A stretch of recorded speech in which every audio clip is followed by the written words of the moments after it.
ચોથા મુદ્દાની વાત કરીએ તો સુરેન્દ્રનગર જિલ્લામાં સ્થાનિક સ્વરાજ્યની ચૂંટણી પહેલા રાજુ કરપડાની વધતી સંપત્તિ રાજકીય ચર્ચાનો મુદ્દો બની છે। ખેડૂતો નેતા તરીકે ઓળખાતા કરપડા તાજેતરમાં ભાજપમાં જોડાયા બાદ મૂડી 2 સીટ પરથી ઉમેદવાર બન્યા છે, પરંતુ તેમના સોગંદનામામાં બહાર આવેલી વિગતો અનેક સવાલ ઉભા કરે છે।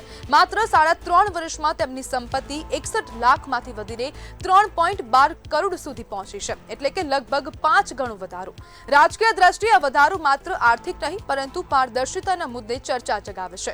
વિશ્લેષકો પ્રશ્ન ઉઠાવી રહ્યા છે કે આટલા ઓછા સમયમાં આવકના સ્ત્રોત શું રહ્યા હશે।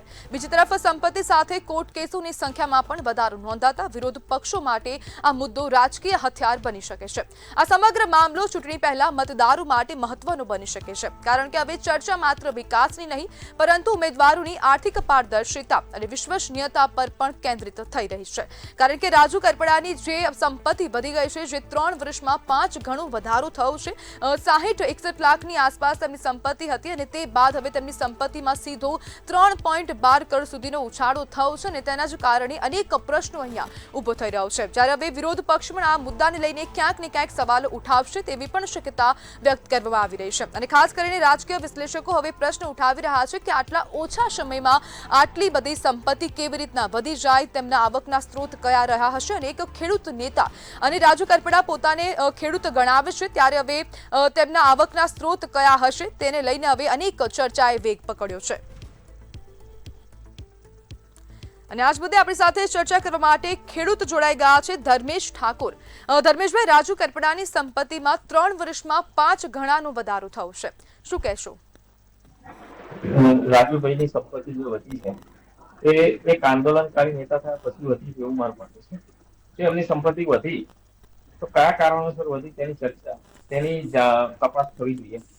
3 વર્ષમાં આટલી બધી સંપત્તિનો વધારો ના થાય।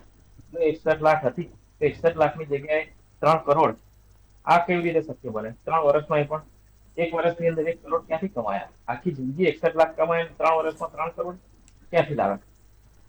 ધર્મેશભાઈ, હવે જે પ્રમાણેની સ્થિતિ અહીંયા ઊભી થઈ ગઈ છે તો તેના કારણે હવે એક પ્રશ્ન ઊભો થાય કે ખેડૂત આવકથી આટલી મોટી સંપત્તિ ભેગી કરવી અથવા તો બનાવવી કેટલી શક્ય છે?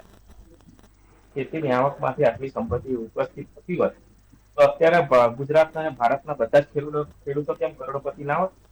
કે એક નેતાની ખેડૂત નેતાની સંપત્તિ વધે, ખેડૂતોની કેમ નથી વધતી? આ એક આંદોલનકારી નેતાની સંપત્તિ વધારો થાય છે। માની લો કે રાજુ કરપડા ખેડૂત હતા પોતે અને સામાન્ય ખેડૂત છે તો સામાન્ય ખેડૂતની સંપત્તિ ના વધે, રાજુભાઈની સંપત્તિ વધી ગઈ, આ કેમ? ધર્મેશભાઈ, આપને શું લાગે છે કે વિકાસ કરતા હવે જે આ આર્થિક પારદર્શિતા વધુ મહત્વની છે કે કેમ? અત્યારે વિકાસ કરતા તો આર્થિક પારદર્શિતા વધારે મહત્વની એમ લાગે છે, કારણ કે નાનો ખેડૂત મળતો જાય છે અને આવી રીતે બની બેઠેલા નેતાઓની સંપત્તિમાં વધારો થાય। માની લીધું, આપણે માની લેવાનું કે આવી રીતે સંપત્તિમાં વધારો થશે, તેમ સામાન્ય ખેડૂત છે આત્મહત્યા કરવા મજબૂર થાય છે। આ ભાઈ સંપત્તિ ભેગી કરી તેમ એમને આત્મહત્યા નહીં કરવી પડે? સંપત્તિની તપાસ થાય તો એમના ઉપર લાંછન નથી લાગતું? જી બિલકુલ ધર્મેશભાઈ, હવે આવા નેતાઓને સ્થાનિકો અથવા તો જનતા મત આપશે કે કેમ?